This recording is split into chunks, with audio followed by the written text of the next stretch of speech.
Za začetek me zanima recimo, kakšna je razlika, ko darujejo kri mladostniki in kadar starejši.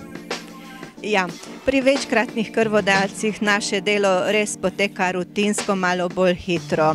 Z njimi se pogovarjamo, ampak je morda manj nevarnosti, ker je manj strahu pri teh krvodajcih.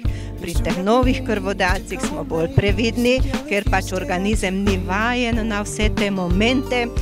Tudi pritiski so pri mladini malo nižji, in organizem zgubi nekaj, torej 410 do 450 ml krvi, pritisk jim lahko malo še pade. Prvič daruješ kri? Ne, danes že tretjič. Kako je bilo, ko si se prvič odločila, da boš dala kri? Pač malo, da je strahno, ker ne veš glih, ali bo bolelo ali ne, samo saj že ni panike več, no. Kaj pa bi lahko rekla drugim, ki se še morda odločajo, ali bodo dali, ne bo? Ja, splača se poizkusiti, no, niti žal glih. Ne boli, nič ni hudega, pa dobra stvar je, dobro delo, tako da priporočam.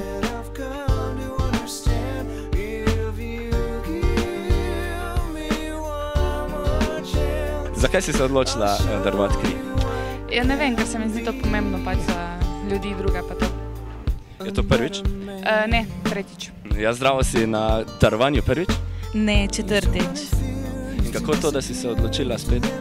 Ja, ne vem, tako vredi se počutim jaz osebno, ko dam kri, pa tudi za druge se mi zdi pomembno, ker nikoli ne veš, kaj se lahko tebi zgodi, pa boš robil katero kri, ne, si čigal.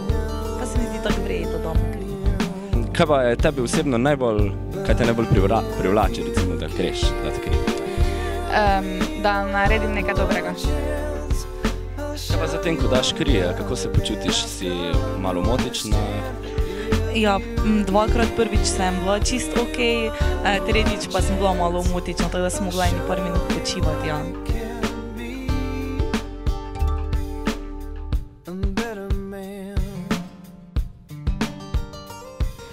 Kakšna pa je recimo zdaj potreba po krvi, a je se zdaj večja, ko se bližajo poletni meseci, se manjša? Poznati moramo, da imajo krvni pripravki svoj rok trajanja. Torej, koncentrirani eritrociti imajo rok trajanja nekje 42 dni, zato moramo mi neprestano spremljati zalogo krvi in tudi porabo krvi po posameznih bolnišnicah. Zavedati se moramo, da ta poraba ni zmeraj enaka. Veliko faktorjev vpliva tudi na to. Torej, verjetno bo več žal nesreč zdaj v tem časovnem obdobju tja do jeseni in zato moramo imeti stalno dovolj krvi na razpolago.